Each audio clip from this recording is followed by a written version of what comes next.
ಬಂಧುಗಳೇ ನಮಸ್ಕಾರ. ಚಮರಂ ಚಾನೆಲ್ಗೆ ನಿಮಗೆಲ್ಲರಿಗೂ ಸ್ವಾಗತ. ನಾನಿವತ್ತು ಈ ವಿಡಿಯೋದಲ್ಲಿ ಲ್ಯಾಂಡ್ ಲಾರ್ಡ್ ಸಿನಿಮಾದ ಕುರಿತು ಮಾತಾಡ್ತೀನಿ. ಇದು ವಿಮರ್ಶೆ ಅಲ್ಲ, ನನ್ನ ಅಭಿಪ್ರಾಯ. ಅದಕ್ಕಿಂತ ಮೊದಲು ದಯಮಾಡಿ ನನ್ನ ಚಾನೆಲ್ಗೆ ಯಾರ್ಯಾರು ಸಬ್ಸ್ಕ್ರೈಬ್ ಆಗಿಲ್ಲ ಸಬ್ಸ್ಕ್ರೈಬ್ ಆಗಿ, ಲೈಕ್ ಮಾಡಿ, ಕಮೆಂಟ್ ಮಾಡಿ ಮತ್ತು ಶೇರ್ ಮಾಡಿ. ಲ್ಯಾಂಡ್ ಲಾರ್ಡ್ ಸಿನಿಮಾ ರಿಲೀಸ್ ಆದ ಸಂದರ್ಭದಲ್ಲಿ ನಾನು ವಿದೇಶದಲ್ಲಿದ್ದೆ. ಹಾಗಾಗಿ ಆ ಸಿನಿಮಾವನ್ನ ತಕ್ಷಣಕ್ಕೆ ಫಸ್ಟ್ ಡೇ ಫಸ್ಟ್ ಶೋ ನೋಡಕ್ ಆಗಲಿಲ್ಲ. ನನಗೆ ಅನೇಕ ಸ್ನೇಹಿತರು ಕರೆ ಮಾಡಿ ಈ ಸಿನಿಮಾವನ್ನ ನೀವು ಬಯಸಿದಂತೆ ಈ ಸಿನಿಮಾ ಇದೆ, ದಯವಿಟ್ಟು ಈ ಸಿನಿಮಾ ತಪ್ಪದೆ ನೋಡಿ ಅಂತ ನನಗೆ ನಮ್ಮೆಲ್ಲ ಸ್ನೇಹಿತರುಗಳು ಒಡನಾಡಿಗಳು ಹೇಳಿದ್ರು. ಬರ್ತಿದ್ದಂಗೆನೆ ನೋಡಿದೆ. ಅಷ್ಟೊತ್ತಿಗಾಗಲೇ ಸಾಮಾಜಿಕ ಜಾಲತಾಣದಲ್ಲಿ ಬಹುಶಃ ಕನ್ನಡ ಚಿತ್ರರಂಗದಲ್ಲಿ ಅತಿ ಹೆಚ್ಚು ಟ್ರೋಲ್ ಮಾಡಿ ಅತಿ ಹೆಚ್ಚು ಪ್ರಚಾರವನ್ನು ಕೊಟ್ಟಂತ ಸಿನಿಮಾ ಅಂದ್ರೆ ನನ್ನ ಅರಿವಿಗೆ ಬಂದಂತೆ ಇದು land lord cinema. Land lord ಸಿನಿಮಾವನ್ನು ನೋಡಿದಕ್ಕೋಸ್ಕರ ಬೆಂಗಳೂರು ವಿಶ್ವವಿದ್ಯಾನಿಲಯದಲ್ಲಿ ವಿದ್ಯಾರ್ಥಿಗಳ ಒಕ್ಕೂಟ, ಮೈಸೂರು ವಿಶ್ವವಿದ್ಯಾನಿಲಯದಲ್ಲಿ ವಿದ್ಯಾರ್ಥಿಗಳ ಒಕ್ಕೂಟ, ನಂಜನಗೂಡಿನಲ್ಲಿ ಸಂಘ ಸಂಸ್ಥೆಗಳು, ಬೇರೆ ಬೇರೆ ಊರುಗಳಲ್ಲಿ ಸಂಘ ಸಂಸ್ಥೆಗಳು ಎಲ್ಲರೂ ಒಂದು ಜಾಥಾ ಮಾಡ್ಕೊಂಡು ಹೋಗಿ ಸಿನಿಮಾ ನೋಡಿರುವಂತ ಮಾಹಿತಿ ಸಿಕ್ತು ನನಗೆ. ಮತ್ತು ನಾನು ಬರೋಷ್ಟರಲ್ಲಿ ಸಾಮಾಜಿಕ ಜಾಲತಾಣದಲ್ಲಿ ಸಿನಿಮಾದ ಕುರಿತಂತೆ ಎಲ್ಲಾ ರೀತಿಯ ಒಂದು ವಿಮರ್ಶೆಗಳನ್ನ ಮಾಡಾಗಿತ್ತು. ನೋಡುಗರ ವಿಮರ್ಶೆ, ಪತ್ರಿಕಾ ವಿಮರ್ಶೆಗಳು ತುಂಬಾ ಚೆನ್ನಾಗಿ ಬಂದಿವೆ. ಮತ್ತು ಪ್ರತಿಯೊಬ್ಬ ನೋಡುಗರು, ಹೊಸ ನೋಡುಗರು ನನ್ನ ಪ್ರಕಾರ ಈಗ ಈ ಸಿನಿಮಾವನ್ನು ನೋಡ್ತಿರ್ತಕ್ಕಂಥವ್ರು ಎಷ್ಟೋ ದಿನಗಳ ಕಾಲ ಕನ್ನಡ ಚಲನಚಿತ್ರರಂಗದಿಂದ ದೂರ ಆಗಿದ್ದಂತ ಪ್ರೇಕ್ಷಕರನ್ನ ಈ ಸಿನಿಮಾ ಮತ್ತೆ ಚಿತ್ರರಂಗದ ಕಡೆ ಎಳೆದಿದೆ ಅನ್ನೋದನ್ನ ನಾವು ಗಮನಿಸಬೇಕಾಗುತ್ತೆ. ಯಾಕೆ ಅಂತಂದ್ರೆ ಕನ್ನಡ ಚಿತ್ರರಂಗದಲ್ಲಿ ಬಹುತೇಕ ಸಿನಿಮಾಗಳು ಶೋಷಿತರ ಮತ್ತು ದಲಿತರ ಕಥೆಗಳನ್ನ ಹೇಳುವಲ್ಲಿ ವಿಫಲ ಆಗಿವೆ. ಕೇವಲ ಕಮರ್ಷಿಯಲ್ ಅಂಶದಲ್ಲಿ ಕಾಮಿಡಿಯನ್ನು ಅಥವಾ ದ್ವಂದ್ವಾರ್ಥಗಳನ್ನು ಅಥವಾ ಮರಸುತ್ತುವ ಅದೇ ಪ್ರೇಮ ಕಥೆಗಳನ್ನು, ಸವಕಲು ಕಥೆಗಳನ್ನು ಇಟ್ಕೊಂಡು ಬಂದಂತ ಸಿನಿಮಾಗಳು. ಒಂದು ಮಧ್ಯಯುಗದಲ್ಲಿ ಹೇಳ್ತಿರೋದು. ಆರಂಭದಲ್ಲಿ ಕನ್ನಡ ಚಿತ್ರರಂಗ ಅತ್ಯಂತ ಶ್ರೀಮಂತವಾಗಿತ್ತು. ಮತ್ತು ಆವಾಗ ಭೂತಯ್ಯನ ಮಗ ಇರ್ಬೋದು ಅಥವಾ ಬಂಗಾರದ ಮನುಷ್ಯ ಇರ್ಬೋದು, ಆವಾಗ ರೈತರ, ಶ್ರಮಿಕರ ಕಥೆಗಳು ಬರ್ತಾ ಇತ್ತು. ಆ ಸಂದರ್ಭದಲ್ಲಿ ಕಾದಂಬರಿ ಆಧಾರಿತ ಕಥೆಗಳು, ಸಾಹಿತ್ಯ ಕೃತಿಗಳನ್ನ ಆಧರಿಸಿದ ಕಥೆಗಳು ಬರ್ತಾ ಇತ್ತು. ಆ ನಂತರ ಅಂತ ಒಂದು ಪರಂಪರೆಯನ್ನು ಹೊಟ್ಟೋದ್ಮೇಲೆ ಅಂತಹ ಅಭಿರುಚಿ ಇದ್ದಂತ ಒಂದು ಪ್ರೇಕ್ಷಕ ವರ್ಗ ಮಾಯ ಆಗೋಯ್ತು. ಯಾಕೆ ಅಂತಂದ್ರೆ ಇದು ನಮ್ಮದಲ್ಲದ ಕಥೆ ಅನ್ನೋ ಕಾರಣಕ್ಕೋಸ್ಕರ ಎಷ್ಟೋ ಚಿತ್ರಗಳು ಮಕಾಡೆ ಮಲಗಿವೆ. 100 ಕೋಟಿ ಸಿನಿಮಾಗಳು, ಇತ್ತೀಚೆಗೆ ಬರೋ ಸಿನಿಮಾಗಳು ನಾನು ಹೆಸರಿಸೋದಿಲ್ಲ, 100 ಕೋಟಿ ಹಾಕಿರ್ತಕ್ಕಂಥ ಎಲ್ಲ ಭಾಷೆ ಸಿನಿಮಾಗಳು ಮಕಾಡೆ ಮಲಗೋಗಿವೆ. ಎಲ್ಲ ಸಿನಿಮಾಗಳು ಗೆದ್ದಿಲ್ಲ. ಆದ್ರೆ ಲ್ಯಾಂಡ್ ಲಾರ್ಡ್ ಸಿನಿಮಾವನ್ನ ಒಂದು ವರ್ಗದ ಸಿನಿಮಾವನ್ನಾಗಿ ಅಥವಾ ಒಂದು ಜಾತಿಯ ಸಿನಿಮಾವನ್ನಾಗಿ ನಿರೂಪಿಸೋದ್ರ ಮುಖಾಂತರ ಸಾಮಾಜಿಕ ಜಾಲತಾಣದಲ್ಲಿ ಅನೇಕರು ಅದಕ್ಕೆ ವಿರುದ್ಧವಾಗಿ ಬರಿತಾ ಇದ್ದಾರೆ. ಮತ್ತು ಲೇವಡಿ ಮಾಡ್ತಾ ಇದಾರೆ, ವ್ಯಂಗ್ಯ ಮಾಡ್ತಾ ಇದ್ದಾರೆ. ಇದಕ್ಕೆ ಕ್ಯಾಸ್ಟ್ ಸರ್ಟಿಫಿಕೇಟ್ ಕೊಟ್ಟು ಹೋಗ್ಬೇಕೇನೋ, ಈ ಸಿನಿಮಾ ಒಂದು ವರ್ಗಕ್ಕೆ ಸೀಮಿತ ಆಗಿರೋದ್ರಿಂದ ನಾವು ನೋಡಬಾರ್ದೇನೋ, ಅಥವಾ ಈ ಸಿನಿಮಾ ಶ್ರೀಮಂತರ ವಿರುದ್ಧ ಇದೆ ಅಥವಾ ಮೇಲ್ಜಾತಿಯವರ ವಿರುದ್ಧ ಇದೆ ಅನ್ನುವಂತ ಕೆಲವು ಊಹೆಗಳನ್ನ ಮಾಡ್ಕೊತಾ ಇದಾರೆ. ಅವ್ರು ಯಾರು ಈ ಸಿನಿಮಾ ನೋಡಿಲ್ಲ ನನ್ನ ಪ್ರಕಾರ, ಬರೀ ನೋಡ್ದೇನೆ ಊಹೆ ಮಾಡ್ಕೊತಾ ಇದಾರೆ. ಹಂಗಾಗಿ ಊಹೆ ಮಾಡ್ಕೊಂಡು ವ್ಯಂಗ್ಯ ಮಾಡ್ತಾ ಇದಾರೆ. ಯಾರನ್ನ ವ್ಯಂಗ್ಯ ಮಾಡ್ತಾ ಇದಾರೆ? ದಲಿತರೇ ನೋಡ್ತಾ ಇದಾರೆ ಸಿನಿಮಾವನ್ನ. ದಲಿತರ ಸಿನಿಮಾ ಇದು.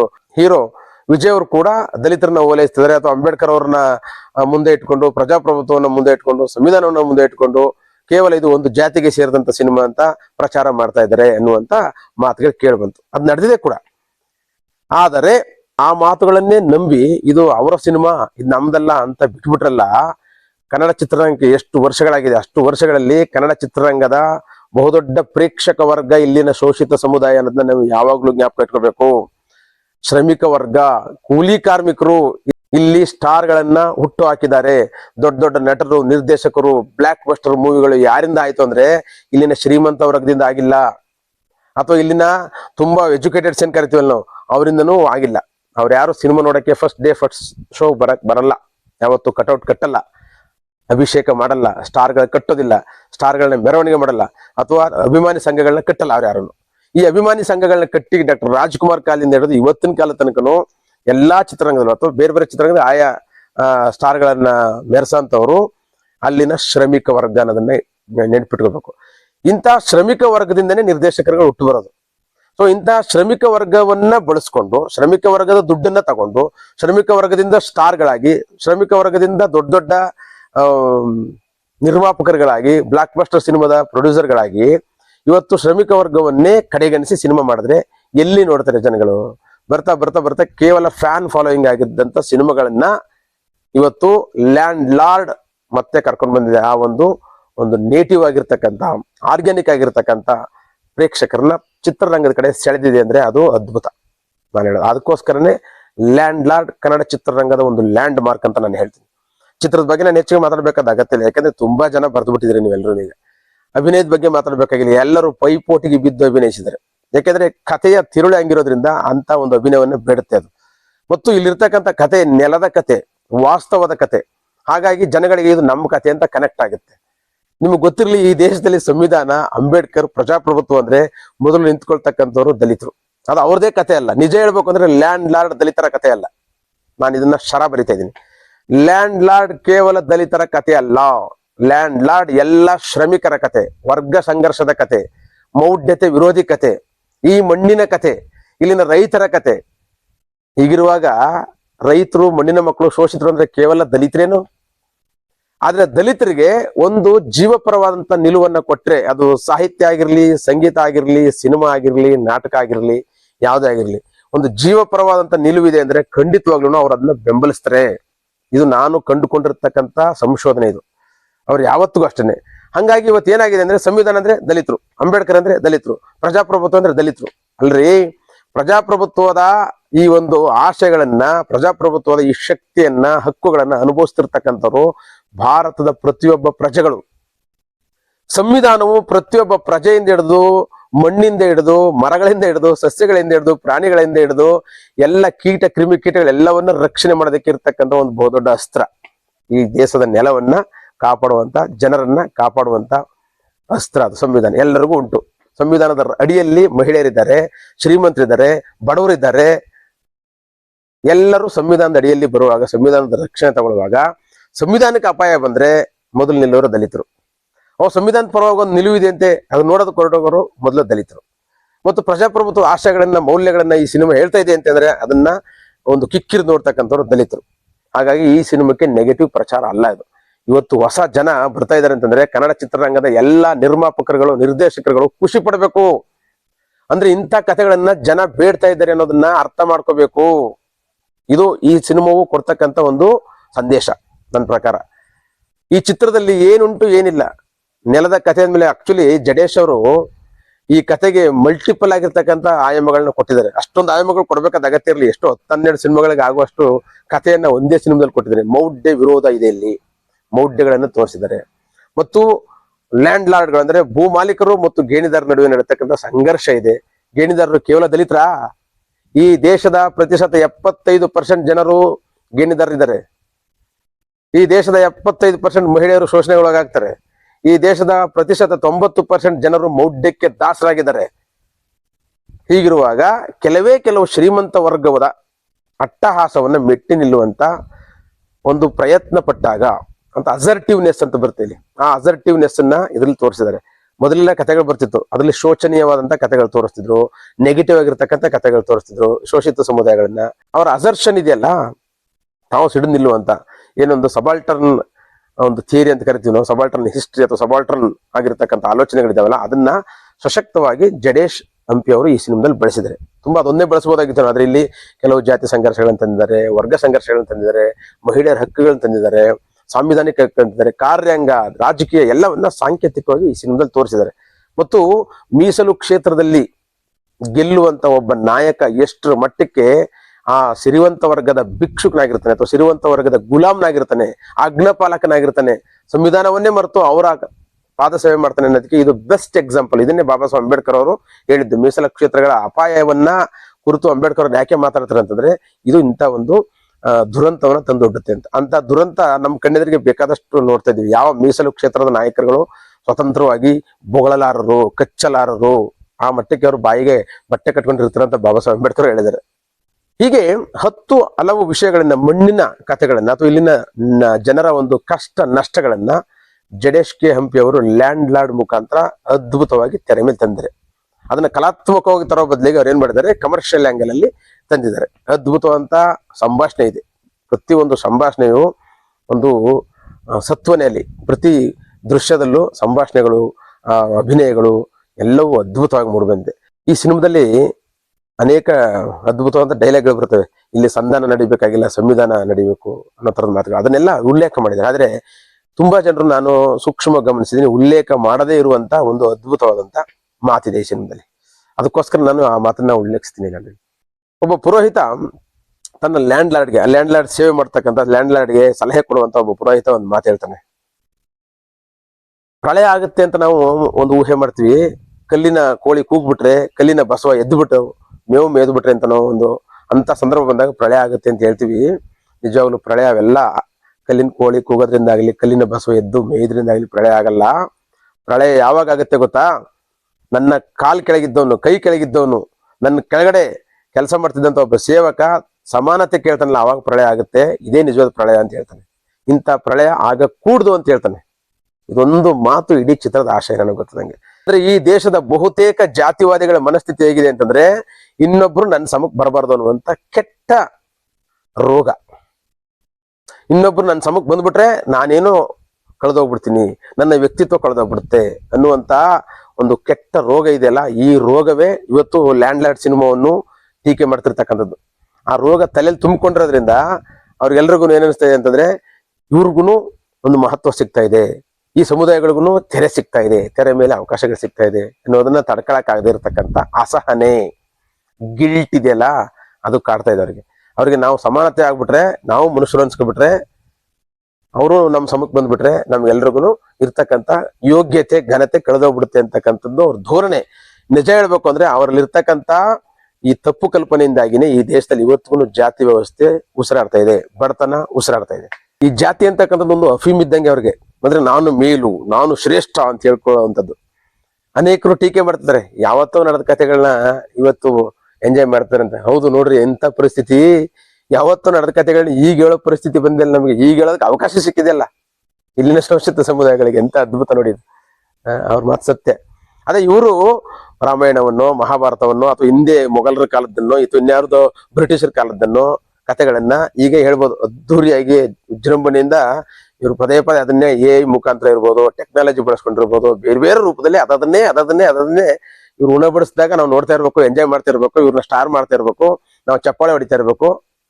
ಅದೇ ನಮ್ಮ ಕಥೆಗಳು ಹೇಳ್ಬಿಟ್ರೆ ಹಳೆ ಕಥೆಗಳನ್ನ ಈಗ ಇವ್ರಿಗೆ ಅಸಹನೆ ಬಂದ್ಬಿಡುತ್ತೆ. ಯಾಕೆ ಅಸಹನೆ ಬರುತ್ತೆ? ಯಾಕೆಂತಂದ್ರೆ ಇವ್ರ ಕಥೆಗಳು ಬರಬಾರ್ದು ಅನ್ನೋದೇ ಅವ್ರ ಆಸೆ. ಯಾರಿಗೆ ಇವ್ರ ಕಥೆಗಳು ಬರಬಾರ್ದು, ಇವ್ರ ಕಥೆಗಳು ಮುನ್ನೆಲೆಗೆ ಬರಬಾರ್ದು ಅನ್ನುವಂತ ಆಸೆ ಇರುತ್ತೋ, ಅಥವಾ ಇವ್ರ ಸಮಾನತೆ ಸಿಕ್ಬಾರ್ದು, ಇವ್ರು ನಮ್ಮ ತರನೇ ಆಗ್ಬಾರ್ದು ಅಂತಿರುತ್ತಲ್ಲ, ಅಂತಹ ದುಷ್ಟರಿಗೆ ಇದು ಕೆಟ್ಟದಾಗೆ ಕಾಣಿಸುತ್ತೆ. ಆದ್ರೆ ನಿಜವಾಗ್ಲೂ ಸಮಾಜ ಬದಲಾವಣೆ ಆಗ್ಬೇಕು ಅಂತಂದ್ರೆ ಇಂಥ ಕಥೆಗಳು ಈಗ ಬರಬೇಕು, ಮುಂದೆ ಅವೇನೆ ವಿಜೃಂಭಿಸ್ತವೆ. ಕನ್ನಡಕ್ಕೆ ಇದು ಒಂದು ಹೊಸದು, ಆದ್ರೆ ತೆಲುಗಲ್ಲಿ, ತಮಿಳಲ್ಲಿ ಇಂತಹ ಅನೇಕ ಪ್ರಯೋಗಗಳು ನಡೆದಿವೆ. ಇದರಿಂದ ಸಮಾಜ ಬದಲಾವಣೆ ಆಗುತ್ತಾ? ಖಂಡಿತ ಬದಲಾವಣೆ ಆಗುತ್ತೆ. ನಿಜವಾಗ್ಲೂ ಇದು ಹೋಗ್ತಾ ಹೋಗ್ತಾ ಹೋಗ್ತಾ ಇಲ್ಲಿನ ಕೆಳಸ್ತರದ ಯುವಕರಲ್ಲಿ, ಕೆಳಸ್ತರದ ಜನರಲ್ಲಿ, ಅಥವಾ ಇಲ್ಲಿನ ಶೋಷಿತ ಸಮುದಾಯಗಳಲ್ಲಿ ನಮ್ಮ ಆಲೋಚನೆಗಳನ್ನು ಕೂಡ ಇಂತಿಂತ ಕಡೆ ಪ್ರತಿಬಿಂಬಿಸಬಹುದು ಅನ್ನುವಂತ ಒಂದು ಧೈರ್ಯ, ಆತ್ಮಸ್ಥೈರ್ಯ ಬರುತ್ತಲ್ಲ, ಅದೇ ಬದಲಾವಣೆ ಅಂತಂದ್ರೆ. ತಮಿಳಿನಲ್ಲಿ ಕೂಡ ಇಂಥ ಪ್ರಯೋಗಗಳು ಬೇಕಾದಷ್ಟು ನಡೆದಿವೆ. ನಿಜ ಹೇಳ್ಬೇಕು ಅಂದ್ರೆ ನಾನು ಒಂದು ಬೋಲ್ಡ್ ಆಗಿ ಮಾತನ್ನ ಹೇಳ್ತೀನಿ, ಜಡೇಶ್ ಕೆ ಹಂಪಿ ಅವರ ಈ ಲ್ಯಾಂಡ್ ಲಾರ್ಡ್ ಸಿನಿಮಾದಲ್ಲಿ ತಮಿಳಿನ ಅಸುರನ್, ಕರ್ಣನ್, ಮಾಮನ್ನನ್ ಅನ್ನುವ ಸಿನಿಮಾಗಳ ಛಾಯೆ ಇದೆ, ಇರಬೇಕು, ತಪ್ಪೇನೂ ಇಲ್ಲ. ಅವು ಕೂಡ ಅನೇಕ ಘಟನೆಗಳನ್ನ ಆಧರಿಸಿದಂತ ಕಮರ್ಷಿಯಲ್ ಆಂಗಲ್ ನಲ್ಲಿ ನೋಡಿದಂತ ಅದ್ಭುತವಾದ ಸಿನಿಮಾಗಳು. ಈ ಸಿನಿಮಾಗಳೆಲ್ಲ ನೋಡಿದಾಗ ನಾವು ಕನ್ನಡದಲ್ಲಿ ಇಂಥ ಸಿನಿಮಾ ಬರ್ತಾ ಇಲ್ವಲ್ಲ, ಕನ್ನಡದ ನಿರ್ದೇಶಕರಿಗೆ ಇಂಥ ಸಿನಿಮಾಗಳು ಮಾಡಬೇಕು ಅಂತ ಅನಿಸ್ತಾ ಇಲ್ವಲ್ಲ, ಕನ್ನಡದ ಸ್ಟಾರ್ ನಟರು ಯಾವಾಗ ಇಂಥ ಸಿನಿಮಾಗಳು ಮಾಡ್ತಾರೆ ಎನ್ನುವಂತ ಚರ್ಚೆಗಳನ್ನು ಹುಟ್ಟಾಕಿದ್ವಿ. ಕಳೆದ 4-5 ವರ್ಷಗಳಿಂದ ಈ ಚರ್ಚೆಗಳು ಚಾಲನೆಯಲ್ಲಿತ್ತು. ಆ ಚರ್ಚೆಗಳ ಪ್ರತಿಫಲವಾಗಿ ಇಂತಹ ಸಿನಿಮಾ ಬಂದಿದೆ ಅನ್ನೋದು. ನಾನು ಕೂಡ ಒಂದು ಪ್ರಯತ್ನ ಪಟ್ಟೆ, ಭಾರತದ ಪ್ರಜೆಗಳಾದ ನಾವು. ನಮ್ಮ ಸಿನಿಮಾಕ್ಕೆ ರಾಜ್ಯ ಪ್ರಶಸ್ತಿ ಘೋಷಣೆ ಆಗಿದೆ, ಅನೇಕ ಪ್ರಶಸ್ತಿಗಳು ಬಂದು. ಅಂದ್ರೆ ನಾನು ಅದನ್ನ ಸಾಫ್ಟ್ ವೇನಲ್ಲಿ ಹೇಳಿದ್ದೀನಿ ಮತ್ತು ಹೊಸ ನಟರ ಜೊತೆಗೆ ಹಾಕೊಂಡು ಸಿನಿಮಾ ಹೇಳಿದ್ದೀನಿ. ಅದೇ ಕಥೆಯನ್ನ, ಅಥವಾ ಅಂಥದ್ದೇ ಒಂದು ಸಾಂವಿಧಾನಿಕವಾದಂಥ ಕಥೆಯನ್ನ ಜಡೇಶ್ ಕೆ ಹಂಪಿ ಅವರು ಅದ್ಭುತವಾಗಿ ಒಂದು ಕಮರ್ಷಿಯಲ್ ಆಂಗಲ್ ಅಲ್ಲಿ, ಅಸುರನ್ ಸ್ಟೈಲ್ ಅಲ್ಲಿ ಮಾಡಿದ್ದಾರೆ. ಮತ್ತು ಅಷ್ಟೇ ಅದ್ಭುತವಾಗಿ ತೆರೆ ಮೇಲೆ ಏನೆಲ್ಲ ಖರ್ಚು ಮಾಡಬಹುದು ಅದೆಲ್ಲ ಖರ್ಚುಗಳ ಮುಖಾಂತರ ಜನಗಳಲ್ಲಿ ಒಂದು ಮನರಂಜನೆಯನ್ನು ಕೊಡ್ತಾ, ರೋಮಾಂಚನವನ್ನು ಕೊಡ್ತಾ, ಸಂದೇಶವನ್ನು ಕೊಡುವಂತ ಸಿನಿಮಾ ಆಗಿದೆ ಇದು. ಇನ್ನು ಮೇಲೆ ಕನ್ನಡ ತೆರೆಯಲ್ಲಿ ಇಂಥ ಸಿನಿಮಾಗಳು ಬರ್ತವೆ. ಈ ಸಿನಿಮಾ ಫ್ಲಾಪ್ ಆಯ್ತು ಅಂತ ಯಾರು ಅಂದ್ಕೋಬೇಕಾಗಿಲ್ಲ. ಈ ಸಿನಿಮಾಕ್ಕೆ ಹೊಸ ಪ್ರೇಕ್ಷಕರು ಸಿಕ್ಕಿದ್ದಾರೆ, ಹೊಸ ಪ್ರೇಕ್ಷಕರು. ಇನ್ನು ಮೇಲೆ ಬಿಲ್ಡಪ್ ಸಿನಿಮಾಗಳು, ಅನೇಕ ಬಿಲ್ಡಪ್ ಸಿನಿಮಾಗಳು ಬಿದ್ದೋಗಿವೆ, ನೆಲ ಕಚ್ಚಿವೆ, ಮಕ್ಕಡೆ ಮಲಗಿವೆ. ದೊಡ್ಡ ದೊಡ್ಡ ಸ್ಟಾರ್ಗಳು ಮಕ್ಕಡೆ ಮಲಗಿದ್ದಾರೆ, 1000 ಕೋಟಿ ಕ್ಲಬ್ ಅಂತ ಕರೀತಾರೋ ಇಂಥ ಸಿನಿಮಾಗಳೇ ಮಕ್ಕಡೆ ಮಲಗಿವೆ. ಆದ್ರೆ ತಮಿಳಿನಲ್ಲಿ ಮಾಡಿದಂತ ಪಾ ರಂಜಿತ್ ಇರ್ಬೋದು, ವೆಟ್ರಿ ಮಾರನ್ ಇರ್ಬೋದು, ಮಾರಿ ಸೆಲ್ವರಾಜ್, ಈ ತರದೆಲ್ಲರೂ ಮಾಡಿದಂತ ಪ್ರಯೋಗಗಳು ಇವತ್ತು ಯಶಸ್ವಿಯಾಗಿವೆ. ಹಾಗಾಗಿ ಕನ್ನಡದಲ್ಲೂ ಯಶಸ್ವಿ ಆಗುತ್ತೆ, ಕನ್ನಡದಲ್ಲಿ ಹೊಸ ಪ್ರೇಕ್ಷಕರು ಸೃಷ್ಟಿ ಆಗ್ತಾರೆ. ಇಂತಹ ಪ್ರೇಕ್ಷಕರು ಇಂತಹ ಚಿತ್ರಗಳನ್ನೇ ಬಯಸ್ತಾರೆ. ನಮ್ಮ ಕಥೆಗಳ ಕಾಲ ಇದು. ಅಂದ್ರೆ ನೆಲದ ಕಥೆಗಳು, ನಮ್ಮ ಕಥೆಗಳು ಅಂದ್ರೆ ದಲಿತರ ಕಥೆಗಳಲ್ಲ. ಲ್ಯಾಂಡ್ ಲಾರ್ಡ್ ಸಿನಿಮಾವು ಮತ್ತೆ ಹೇಳ್ತಿದ್ದೀನಿ, ದಲಿತರ ಕಥೆ ಅಲ್ಲ, ಇದು ಮನುಷ್ಯರ ಕಥೆ. ಇದು ಜೀವಪರವಾದಂತ ನಿಲುವು ಉಳ್ಳವರ ಕಥೆ. ಇದು ಪಾಪಿಗಳಿಗೆ ತಮ್ಮ ಪಾಪವನ್ನ ತೋರಿಸುವ ಕಥೆ. ಏನಾದ್ರೂ ಪಾಪ ನಿವೇದನೆ ಮಾಡ್ಕೋಬೇಕು ಅಂತಂದ್ರೆ, ಅಥವಾ ತಮ್ಮ ಮುತ್ತಾತ ತಾತ ಇವರೆಲ್ಲರೂ ಯಾವ ರೀತಿ ನಡ್ಕೊಂಡ್ರು ಒಂದು ಜನಸಮುದಾಯದ ಮೇಲೆ, ಶ್ರಮಿಕರ ಮೇಲೆ ಅನ್ನೋದನ್ನ ಈಗಿನ ತಲೆಮಾರಿ ನೋಡ್ಬೇಕು ಅಂದ್ರೆ ಸಿನಿಮಾ ನೋಡ್ರೋ. ಸಿನಿಮಾ ನೋಡದೇನೆ ಕಮೆಂಟ್ ಮಾಡ್ಬೇಡ್ಕಂಡ್ರಲ್ಲೋ. ಈ ಯೂನಿವರ್ಸಿಟಿಯಲ್ಲಿ ಫೇಸ್ಬುಕ್ ಯೂನಿವರ್ಸಿಟಿ, ವಾಟ್ಸಪ್ ಯೂನಿವರ್ಸಿಟಿ ಕಲ್ತಂತ ಮಬ್ಬಕ್ತರ ಸಿನಿಮಾ ನೋಡಿ ಇಂತಹ ಒಂದು ಪಾಪಗಳನ್ನ ನಾವು ಮಾಡಿದ್ವಾ ಅನ್ನುವಂತ, ಅಥವಾ ನಮ್ಮ ತಂದೆ ತಾಯಿ ಮಾಡಿದ್ರ ಆ ಪಾಪ ಕರ್ಮಕ್ಕೆ ಇವತ್ತು ನಾವೆಲ್ಲ ಇಂದ ಒಂದು ಸ್ಥಿತಿಯಲ್ಲಿ ಇದ್ದೀವಿ ಅನ್ನೋದನ್ನ ಅರ್ಥ ಮಾಡ್ಕೋಬೇಕು. ಅವಾಗ ಮಾತ್ರ ನಿಮಗೆ ಒಂದು ಹೃದಯ ಇದೆ, ಮನುಷ್ಯತ್ವ ಇದೆ ಅಂತ ಗೊತ್ತಾಗೋದು. ನಿಮ್ಮನ್ನ ನೀವು ಚೆಕ್ ಮಾಡ್ಕೋಬೇಕು, ನಿಮ್ಮ ಅಹಂಕಾರವನ್ನ ಬಿಟ್ಟುಬಿಡ್ಬೇಕು, ನಿಮ್ಮ ಮೇಲರಿಮೆಯನ್ನು ಬಿಟ್ಟುಬಿಡ್ಬೇಕು, ನಿಮ್ಮ ಶ್ರೇಷ್ಠತೆಯನ್ನು ಬಿಟ್ಟುಬಿಡ್ಬೇಕು. ಪ್ರತಿಯೊಬ್ಬ ವ್ಯಕ್ತಿಯು ಮನುಷ್ಯನಿಗೆ ತಕ್ಕಂತ ಘನತೆ ಗೌರವವನ್ನು ಕೊಡೋದನ್ನ ಯಾವತ್ ಕಲಿತಿರೋ ಅವತ್ ಮಾತ್ರವೇ ಈ ದೇಶದಲ್ಲಿ ಬದಲಾವಣೆ ಅಥವಾ ಚಲನೆ ಶುರು ಆಗಂತದ್ದು. ಅಥವಾ ನೀವು ಕಲಿಲಿಲ್ಲ ಅಂದ್ರೆ ನಾವು ಕಲಿಸ್ತೀವಿ. ಒಂದ್ ಮಾತಿದೆ ಸಿನಿಮಾದಲ್ಲಿ, ನೀವು ಬದಲಾಗ್ಲಿಲ್ಲ ಅಂತಂದ್ರೆ ನಾವು ಬದಲಾಯಿಸ್ತೀವಿ, ಅಥವಾ ಅವ್ನು ಬದಲಾಯಿಸ್ತಾನೆ ಅನ್ನುವಂತ ಮಾತಿದೆ. ಪ್ರಕೃತಿ ಇದೆಯಲ್ಲ, ಬದಲಾವಣೆಯೇ ಪ್ರಕೃತಿಯ ನಿಯಮ. ಬದಲಾವಣೆ ಆದ್ರೆ ಮಾತ್ರ ನೀವು ಉಳ್ಕೋತೀರಾ, ನಾವು ಉಳ್ಕೋತೀವಿ, ದೇಶ ಉಳಿಯುತ್ತೆ, ನೆಲ ಉಳಿಯುತ್ತೆ. ಇಲ್ಲದೆ ಹೋದ್ರೆ ಹಿಂಗೆ ಸತ್ತೋಗ್ತೀರ ನೀವು.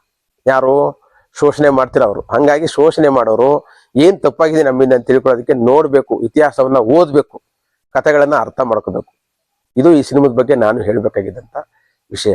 ದಲಿತರ ಸಂವೇದನೆ ಇದೆಯಲ್ಲ, ಅದ್ಭುತವಾದದ್ದು. ಅವರು ಯಾವ ಮುಲಾಜಿಗೊಳಗಾಗದೇನೆ ಒಂದು ಒಳ್ಳೆತನ ಸಿಗ್ತಾ ಇದೆ, ಒಳ್ಳೇದು ಬರ್ತಾ ಇದೆ ಅಂತಂದ್ರೆ ಎಷ್ಟು ಅದ್ಭುತ ಸ್ವಾಗತಿಸ್ತಾರೆ ಅಂತಂದ್ರೆ ನೋಡಿ, ಮನೆಗೂ ಅವರೇ ಹೋಗಿ ಪ್ರಚಾರ ಮಾಡಿ ಸಿನಿಮಾ ನೋಡಿಸ್ತಿದ್ದಾರೆ. ಯಾಕೆ ಸಿನಿಮಾ ನೋಡಿಸ್ತಿದ್ದಾರೆ? ಸಿನಿಮಾ ಗೆಲ್ಲಬೇಕು ಅಂತ ನೋಡಿಸ್ತಿಲ್ಲ, ಇಂತಹ ಕಥೆಗಳು ಬರಬೇಕು ಅಂತ ನೋಡಿಸ್ತಾ ಇದ್ದಾರೆ. ಒಂದ್ ಕಾಲದಲ್ಲಿ ಬಂಗಾರದ ಮನುಷ್ಯಕ್ಕಾಗ್ಲಿ, ಅಥವಾ ಮಯೂರಕ್ಕಾಗ್ಲಿ, ಅಥವಾ ಭೂತಯ್ಯನ ಮಗ ಅಂತ ಸಿನಿಮಾಗಳಿಗಾಗ್ಲಿ, ಅಥವಾ ಇತ್ತೀಚೆಗೆ ಬಂದಂತ ಜನ್ಮದ ಜೋಡಿಗಾಗ್ಲಿ ಗಾಡಿಗಳು ಕಟ್ಕೊಂಡು ಬಂದು ಹಳ್ಳಿಗಳಿಗೆ ಜನ ಏನು ಕಿಕ್ಕಿರು ನೋಡ್ತಾ ಇದ್ರು. ಯಾಕೆ ಅಂತಂದ್ರೆ ಇದು ನಮ್ಮ ಕಥೆ, ಇದು ನಮ್ಮ ಮಣ್ಣಿನ ಕಥೆ ಅನ್ನೋ ಕಾರಣಕ್ಕೋಸ್ಕರ. ಅಲ್ಲಿ ಅವ್ರ ಕಥೆ ಇರ್ತಿತ್ತು, ಬಡವರ ಕಥೆ ಇರ್ತಿತ್ತು, ಬಡವರ ನೋವಿರ್ತಿತ್ತು. ಆ ನಂತರದ ಆ ಒಂದು ಸಿನಾರಿಯೋ ಬದಲಾಯ್ತಲ್ಲ. ಯಾಕೆ ಬದಲಾಯ್ತು ಅಂದ್ರೆ ಇದು ನಮ್ಮದಲ್ಲ ಅಂತ ಅನಿಸ್ತು, ಅದಕ್ಕೋಸ್ಕರ. ಈಗ ಮತ್ತೆ ನಮ್ದು ಅಂತ ಅನಿಸ್ತಾ ಇದೆ, ಬರ್ತಾ ಇದೀವಿ. ಬದಲಾವಣೆ ಆಗ್ತದೆ, ಇಲ್ಲೂ ಬದಲಾವಣೆ ಆಗುತ್ತೆ, ನಿಧಾನಕ್ಕೆ ಬದಲಾವಣೆ ಆಗ್ತಾ ಇದೆ ಅಷ್ಟೇ. ಹಂಗಾಗಿ ನನ್ನ ಆಶೆ ಇದ್ದು ಏನು ಅಂದ್ರೆ ಇಂತಹ ಸಿನಿಮಾಗಳು ಕನ್ನಡದಲ್ಲಿ ಬರಬೇಕು ಅಂತ. ಅದಕ್ಕೋಸ್ಕರ ನಾವು ನಮ್ಮನ್ನ ನಾವೇ ಸುಟ್ಟುಕೊಂಡು ಒಂದು ಸಣ್ಣ ಬಜೆಟ್ ಸಿನಿಮಾಗಳನ್ನೆಲ್ಲ ಮಾಡಿದ್ವಿ. ನಮ್ಮ ಸ್ಟಾರ್ಗಳ ಕಣ್ಣಿಗೂ ಬೀಳಿಲ್ಲ, ಅದು ಯಾರ ಕಣ್ಣಿಗೂ ಬೀಳಿಲ್ಲ, ಬೇರೆ ಪ್ರಶ್ನೆ. ಬೀಳುತ್ತೆ ಒಂದಲ್ಲ ಒಂದಿನ. ನಾನು ಹೇಳ್ತಾ ಇದ್ದೆ ಯಾವಾಗ್ಲೂ, ನಾವು ಯಾಕೆ ಸಣ್ಣ ಪ್ರಯತ್ನಗಳು ಈ ತರ ಮಾಡ್ತೀವಿ ಅಂತಂದ್ರೆ ಅದು ಮುಂದೆ ಬರೋರಿಗೆ ಒಂದು ಪ್ರೇರಣೆ ಆಗ್ಲಿ ಅಂತ. ಇಲ್ಲಿನ ಬಡವರಿಂದನೇ ಹುಟ್ಟುತ್ತಾನೆ ಒಬ್ಬ ವ್ಯಕ್ತಿ, ಅದ್ಭುತವಾದಂತ ವ್ಯಕ್ತಿ. ಈ ನಮ್ಮ ಮಾಸ್ತಿ ಅಂತ ವ್ಯಕ್ತಿ, ಜಡೇಶ್ ಅಂತ ವ್ಯಕ್ತಿ, ದುನಿಯಾ ವಿಜಯ್ ಅಂತ ವ್ಯಕ್ತಿ, ಇವರೆಲ್ಲರೂ ಬಡವರಿಂದ ಹುಟ್ಟುತ್ತಾರೆ, ಶ್ರಮಿಕರಿಂದ ಹುಟ್ಟುತ್ತಾರೆ, ಶೋಷಿತರಿಂದ ಹುಟ್ಟುತ್ತಾರೆ, ಸ್ಟಾರ್ಗಳಾಗ್ತಾರೆ. ಯಾಕೆಂದ್ರೆ ಇವತ್ತು ನಮ್ಮ ಯುಗ. ಎಲ್ರಿಗೂ ಕಾಲ ಚಕ್ರ ತಿರುಗಿದಾಗ ಎಲ್ರಿಗೂ ಅವಕಾಶಗಳು ಬರ್ತಾ ಹೋಗ್ತವೆ. ಎಲ್ರನ್ನು ಮೇಲೇ ಇರಬೇಕು ಅಂತ ಸಂದರ್ಭ ಅಲ್ಲ ಇಲ್ಲಿ. ಮೇಲಿದ್ದನ್ನು ಕೆಳಗೆ ಇಳಿಲೇಬೇಕು, ಕೆಳಗಿದ್ದನ್ನು ಮೇಲೆ ಹೋಗ್ಲೇಬೇಕು, ಇದು ಚಕ್ರ. ಹಾಗಾಗಿ ಈ ಒಂದು ಅವಕಾಶ ಬಂದಿದೆ ನಮಗೆ. ಅಂತ ಅವಕಾಶವನ್ನ ಅದ್ಭುತವಾಗಿ ಮತ್ತೆ ಹೇಳ್ತಾ ಇದ್ದೀನಿ, ಲ್ಯಾಂಡ್ ನಲ್ಲಿ ನಮ್ಮ ಜಡೇಶ್ KMP ಅವರು ಕಟ್ಕೊಟ್ಟಿದ್ದಾರೆ. ಅಭಿನಯದಲ್ಲಂತೂ ಚಿಂದಿ ಒಬ್ರಿಗೊಬ್ರು. ಅವರು ಮೊದಲನೇ ಸಿನಿಮಾ ಮಾಡಿರ್ತಕ್ಕಂಥ ರಿತನ್ಯ ಹಬ್ಬ, ಮತ್ತೆ ನಮ್ಮ ರಾಜ್ ಬಿ ಶೆಟ್ಟಿ, ಆಹಾ ಏನು ವಿಜೃಂಭಿಸ್ತಾರೆ ಅಂದ್ರೆ ಅವರ ಆ ಒಂದು ರೋಷ ಆಕ್ರೋಶಗಳಿದೆಲ್ಲ ಅದು ಇನ್ನ ಇಂಟೆನ್ಸಿಫೈ ಆಗಿರೋದ್ರಿಂದಾಗಿ ಹೆಚ್ಚೆಚ್ಚು ಅದಕ್ಕೆ ಬಹಳ ಮಹತ್ವ ಬಂದಿದೆ. ತುಂಡು ಭೂಮಿ ಅಂತಕ್ಕಂಥದ್ದು ಒಂದು ಘನತೆಯ ಲಕ್ಷಣ. ಒಬ್ಬ ವ್ಯಕ್ತಿ ತನ್ನ ಅಸ್ತಿತ್ವಕ್ಕೋಸ್ಕರ ಹೊಡೆದಾಡುವಾಗ ಆ ವ್ಯಕ್ತಿಯನ್ನ ಗೌರವಿಸೋದ್ ಬಿಟ್ಟು ಆ ವ್ಯಕ್ತಿ ಹಂಗೆ ಇರ್ಬೇಕು ಅಂತ ಬಯಸೋದಿದೆಯಲ್ಲ, ಇದರಂತ ಫ್ಯೂಡಲ್ ಮೆಂಟಾಲಿಟಿ. ದಯವಿಟ್ಟು ಇವತ್ತಿನ ಯುವಕರು, ಹೊಸ ತಲೆಮಾರಿನ ಯುವಕರು ನಿಮ್ಮ ಹಳೆ ತಲೆಮಾರುಗಳ ಈ ಒಂದು ಆಲೋಚನೆಗಳನ್ನ ಧಿಕ್ಕರಿಸ್ಬೇಕು. ನೀವು ಧಿಕ್ಕರಿಸಿದ್ರೆ ಮಾತ್ರವೇ ನೀವು ಮನುಷ್ಯರಾಗಕ್ಕೆ ಸಾಧ್ಯ. ಹಾಗಾಗಿ ಇದು ಕೇವಲ ದಲಿತರು ನೋಡ್ತಾ ಇದ್ರೆ ಅಂದ್ರೆ ಅವರ ಒಂದು ಮಾನವೀಯ ಪ್ರಜ್ಞೆ. ಅದು ಎಲ್ಲರೂ ನೋಡ್ಬೇಕು ಇದನ್ನ. ಪ್ರತಿಯೊಬ್ಬ ಶ್ರಮಿಕರು ನೋಡ್ಬೇಕು, ಪ್ರತಿಯೊಬ್ಬ ರೈತರು ನೋಡ್ಬೇಕು, ಪ್ರತಿಯೊಬ್ಬ ಬಡವರು ನೋಡ್ಬೇಕು, ಪ್ರತಿಯೊಬ್ಬ ಕಾರ್ಮಿಕರು ನೋಡ್ಬೇಕು. ಮತ್ತು ಶೋಷಣೆಯನ್ನೇ ಎಂಜಾಯ್ ಮಾಡದಂತ ಯಾರಿದಾರಲ್ಲ, ಮೇಲ್ವರ್ಗ ಅಂತ ಅನ್ಸ್ಕೊಂಡವ್ರು ಅಥವಾ ಮೇಲ್ ಜಾತಿ ಅಂತ ಅನ್ಸ್ಕೊಂಡ್ರು, ಅವರು ಕೂಡ ನೋಡ್ಬೇಕು. ನನ್ನೊಬ್ರು ಸ್ನೇಹಿತರು, ತುಂಬಾ ಆಪ್ತರು, ಅವರು ನನ್ನ ಬಗ್ಗೆ ಮಾತಾಡ್ತಾ, ನಮ್ಗೆ ದಲಿತರ ಬಗ್ಗೆ ಅಸಹನೆ ಯಾಕೆ ಹುಟ್ಕೋತು ಅಂತಂದ್ರೆ, ದೇವರಾಜ ಅರಸೋ ಕಾಲದಲ್ಲಿ ಉಳುವವನೇ ಭೂಮಿ ಒಡೆ ಅಂತಂದಾಗ ನಮ್ಮ ತಂದೆಗೆ 80 ಎಕರೆ ಜಮೀನಿತ್ತು. ಅದನ್ನ 40 ಎಕರೆ ಜಮೀನ ಅನಾಯಾಸವಾಗಿ ಕಿತ್ಕೊಂಡ್ಬಿಟ್ರು. ಒಂದು 4-5-10 ಜನ ಜೀತ ಮಾಡ್ತಿದ್ರು ನಮ್ಮ ಮನೇಲಿ. ಅವರೆಲ್ಲರೂ ಅನಾಯಾಸವಾಗಿ ಅವ್ರು ಕಿತ್ಕೊಂಡ್ಬಿಟ್ರು. ನಮ್ಮಪ್ಪ ತುಂಬಾ ಚಿಂತಾಕ್ರಾಂತರಾಗೋದ್ರು. ನಮ್ಮ ಕಣ್ಣು ಮುಂದೆ ನಮ್ಮಪ್ಪ ಈ ತರ ಚಿಂತೆ ಮಾಡಿನೇ ಸತ್ತೋಗ್ಬಿಟ್ರು. ಕೇವಲ 40 ಎಕರೆ ಉಳ್ಕೋತು ಅಂತ. ಹಾಗಾಗಿ ನಮಗೆ ಆವಾಗಿಂದ ಈ ದಲಿತರ ಮೇಲೆ ಬಹಳ ಸಿಟ್ಟು, ಮತ್ತು ದೇವರಾಜ ಅರಸ ಮೇಲೂ ಸಿಟ್ಟು, ನಮಗೆ ಇಂದಿರಾ ಗಾಂಧಿ ಮೇಲೂ ಸಿಟ್ಟು ಅಂತಿದ್ರು. ಅಂದ್ರೆ ನಮ್ಮ ಭೂಮಿ ಹೊಟ್ಟೋಯ್ತಲ್ಲ ಅನ್ನುವಂತ ಕುರುಡು ನೋಡಿ ಹೆಂಗಿದೆ ಅಂದ್ರೆ, ಯಾರೋ ಇನ್ನೊಬ್ರು ಬಡವರು ಸಿಕ್ಕಿದ್ರಲ್ಲ, ಅಥವಾ ಬಡವರಿಗೆ ಪಾಲ್ ಸಿಗ್ತಲ್ಲ ನಮ್ಮಿಂದ ಅನ್ನುವಂತ ಒಂದು ಹಂಚಿತ್ತಿನ ಮನೋಭಾವನೆ ಇಲ್ಲ. ಉಳಿದಿರೋದೆಷ್ಟು ಅವ್ರಿಗೆ? 40 ಎಕರೆ ನಿಮ್ದಿಲ್ಲ ಅವ್ರಿಗೆ. 40 ಎಕರೆ ಹೊಟ್ಟೋಯ್ತಲ್ಲ, ಎಲ್ಲಿ ಹೊಟ್ಟೋಯ್ತು? ಅವ್ರಿಗಿದ್ದದ್ದು ಅವ್ರಿಗೆ ಹೋಯ್ತು ಅಷ್ಟೇ. ಇಷ್ಟು ದಿನ ತನಕ ಎಕ್ಸಸ್ ಅನುಭವಿಸಿದ್ವಿ ನಾವು, ಅದನ್ನ ನಾವು ಅವ್ರಿಗೆ ಕೊಟ್ಟಿದ್ವಿ, ನಮ್ಗೊಂದು ಪುಣ್ಯ ಬಂತು, ಧರ್ಮ ಬಂತು ಅನ್ನೋ ಧೋರಣೆಗಿಂತ ನನ್ನ 40 ಎಕರೆ ಹೊಂಟೋಯ್ತಲ್ಲ ಅಂತ ಕೊರ್ಗಿ ಸತ್ತೋಗ್ಬಿಟ್ರಂತೆ. ಅದಕ್ಕೋಸ್ಕರ ಈ ವ್ಯಕ್ತಿಗೆ, ಅವ್ರ ಮಗನಿಗೆ ಈ ಜಾತಿ ಮೇಲೆ, ದೇವರಾಜ ಸರ್ ಅವ್ರ ಮೇಲೆ, ಕಾನೂನು ಮೇಲೆ ಸಿಟ್ಟತ್ತಿ ನಂಬಂದೇ ಬಿಟ್ಬಿಟ್ರು ಅಂತ ಅವ್ರ ನನ್ನ ಜೊತೆ ಚರ್ಚೆ ಮಾಡ್ತಿದ್ರು. ನೋಡಿ, ಅವ್ರ ಚರ್ಚೆಗೆ ಬಹಳ ನಾನು ಪ್ರೀತಿಯನ್ನ ತೋರಿಸ್ತೀನಿ, ಯಾಕೆಂದ್ರೆ ಅದನ್ನು ಒಪ್ಕೊಂಡ್ರು ಮತ್ತು ಅದನ್ನ ನನ್ನ ಜೊತೆ ಆಲೋಚನೆಯನ್ನ ಶೇರ್ ಮಾಡ್ಕೊಂಡ್ರು ಅಂತ. ಆದ್ರೆ ಅವ್ರ ಮನಸ್ಥಿತಿ ಹೇಗಿದೆ ಅಂತಂದ್ರೆ, ಒಬ್ಬ ವಿದ್ಯಾವಂತನಾಗಿ ಅಂತ ಮನಸ್ಥಿತಿನೇ ಇವತ್ತಿನ ಅನೇಕರಿಗೆ ಇದೆ. ಇದು ಬದಲಾಗ್ಬೇಕು. ಇದು ಯಾರಪ್ಪನ ಸೊತ್ತು ಅಲ್ಲ ಭೂಮಿ ಅಂತಕ್ಕಂಥದ್ದು ಎಲ್ಲರಿಗೂ ಇದೆ, ಪ್ರತಿಯೊಂದು ಜೀವಿಗೂ ಸೇರ್ಬೇಕಾದಂತ. ಹಂಚಿ ತಿನ್ಬೇಕು. ಪ್ರತಿಯೊಬ್ಬ ವ್ಯಕ್ತಿಗೂ ಇಲ್ಲಿನ ಆಸ್ತಿ ಪಾಸ್ತಿ ಎಲ್ಲವೂ ಈಕ್ವಲ್ ಆಗಿ ಹಂಚಿಕೆ ಆದಾಗ ಮಾತ್ರವೇ ದೇಶದಲ್ಲಿ ಒಂದು ಅಭ್ಯುದಯ ಸಿಗುತ್ತೆ. ಅತ್ಯಂತ ಸಶಕ್ತವಾಗಿ ಲ್ಯಾಂಡ್ ಲಾರ್ಡ್ ಸಿನಿಮಾ ಕಟ್ಕೊಟ್ಟಿದೆ. ಲ್ಯಾಂಡ್ ಲಾರ್ಡ್ ಅಲ್ಲಿ ಕೇವಲ ದಲಿತರ ವಿಚಾರ ತಪ್ಪು ತಿಳ್ಕೊಬೇಡಿ, ದಲಿತರ ವಿಚಾರನೇ ಇಲ್ಲ ಹಂಗ್ ನೋಡಿದ್ರೆ. ಇಲ್ಲಿ ವರ್ಗ ಸಂಘರ್ಷದ ವಿಚಾರ ಇದೆ, ರೈತರ ವಿಚಾರ ಇದೆ. ಹಾಗಾಗಿ ದಯಮಾಡಿ ಯಾರನ್ನು ಅದನ್ನ ಅಪಪ್ರಚಾರ ಮಾಡದೇನೆ ಸಿನಿಮಾನ ನೋಡಿ ಆಮೇಲೆ ನಿಮ್ಮ ಅಭಿಪ್ರಾಯ ತಿಳಿಸಿ. ಅದನ್ನು ತುಂಬಾ ಮುಕ್ತ ಮನಸ್ಸಿನಿಂದ ಮತ್ತು ಯೋಗ್ಯವಾದ ಮನಸ್ಸಿನಿಂದ ನಿಮ್ಮ ಅಭಿಪ್ರಾಯಗಳನ್ನ ತಿಳಿಸಿ. ಲ್ಯಾಂಡ್ ಲಾರ್ಡ್, ಪ್ರತಿಯೊಬ್ಬ ವ್ಯಕ್ತಿನೂ ಲ್ಯಾಂಡ್ ಲಾರ್ಡ್ ಆಗ್ಲಿ, ಒಂದೊಂದು ಸಣ್ಣ ಭೂಮಿ ಇಟ್ಕೊಂಡು ಇಲ್ಲಿನ ಕೂಲಿ ಕಾರ್ಮಿಕರು, ಶ್ರಮಿಕರು ಎಲ್ರಿಗೂ ಅವಕಾಶಗಳು ಬರಲಿ. ಸಂವಿಧಾನವು ಎಲ್ರಿಗೂ ಸಮಾನತೆ ತಂದುಕೊಡ್ಲಿ. ಆ ಸಂವಿಧಾನದ ಆಶಯಗಳನ್ನ ಪ್ರತಿಯೊಬ್ಬರೂ ಅಳವಡಿಸಿಕೊಂಡಾಗ ಮಾತ್ರವೇ ನಮ್ಮ ದೇಶದ ಅಭಿವೃದ್ಧಿ ಸಾಧ್ಯ, ಮತ್ತು ಅದೇ ನಿಜವಾದಂತ ಮನುಷ್ಯತ್ವ ಮತ್ತು ಅದೇ ನಿಜವಾದಂತ ಸಮಾನತೆಯ ಸಾಕಾರ. ಅದಿಲ್ಲದೆ ಹೋದ್ರೆ, ನಮ್ಮ ನಡುವೆ ಆ ಒಂದು ಸಮಾನತೆಯ ಹಕ್ಕುಗಳು ನಡೆದೇ ಹೋದ್ರೆ, ಸಾಮಾಜಿಕ ಸಮಾನತೆ ಅಂತ ಕರಿತೀವಿ ನಾವು ಅದನ್ನ, ಅಥವಾ ಸಾಮಾಜಿಕ ಪ್ರಜಾಪ್ರಭುತ್ವ ಅಂತ ಕರಿತೀವಿ. ಈ ಸಾಮಾಜಿಕ ಪ್ರಜಾಪ್ರಭುತ್ವದಲ್ಲಿ ನಾವು ಭ್ರಾತೃತ್ವವನ್ನು ತೋರಿಸ್ತೇ ಹೋದ್ರೆ ರಾಜಕೀಯ ಪ್ರಜಾಪ್ರಭುತ್ವ ಯಾವತ್ತೂ ಯಶಸ್ವಿ ಆಗಲ್ಲ ಅನ್ನೋ ಮಾತನ್ನ ಬಾಬಾ ಸಾಹೇಬ್ ಅಂಬೇಡ್ಕರ್ ಹೇಳ್ತಾರೆ. ಇಡೀ ಸಿನಿಮಾದಲ್ಲಿ ಸಮಾನತೆಯನ್ನ ಹೇಗೆ ಸಾಧಿಸಬೇಕು ನಾವು ಅನ್ನೋದನ್ನ ತುಂಬಾ ಅಚ್ಚುಕಟ್ಟಾಗಿ ನಿರೂಪಿಸಿದ್ದಾರೆ. ಹಾಗಾಗಿ ಈ ಚಿತ್ರದ ಎಲ್ಲ ತಾಂತ್ರಿಕ ವರ್ಗಕ್ಕೆ, ನಟವರ್ಗಕ್ಕೆ, ಇದನ್ನ ಅದ್ಭುತವಾಗಿ ಕಟ್ಟಿಕೊಟ್ಟಂತ ಪ್ರತಿಯೊಬ್ಬರಿಗೂ ನಾನು ಮತ್ತೊಮ್ಮೆ ನನ್ನ ಧನ್ಯವಾದಗಳನ್ನು ಸಲ್ಲಿಸಿ ನನ್ನ ಇವತ್ತಿನ ಈ ವಿಡಿಯೋನ ಮುಗಿಸ್ತಾ ಇದ್ದೀನಿ. ಎಲ್ಲರೂ ಒಳ್ಳೇದಾಗ್ಲಿ, ಚಿತ್ರ ಯಶಸ್ವಿಯಾಗಲಿ. ಖಂಡಿತವಾಗ್ಲೂ ಯಶಸ್ವಿ ಆಗುತ್ತೆ. ಯಾಕಂದ್ರೆ ಹೊಸ ಪ್ರೇಕ್ಷಕರು ಕನ್ನಡ ಚಿತ್ರರಂಗಕ್ಕೆ ಸಿಕ್ಕಿದ್ದಾರೆ. ಇಂತಹ ಪ್ರೇಕ್ಷಕರನ್ನ ಹಿಡಿದಿಟ್ಟುಕೊಳ್ಬೇಕಾದ್ರೆ ಇಂಥದೇ ಕಥೆಗಳು ಮಾಡ್ಬೇಕು.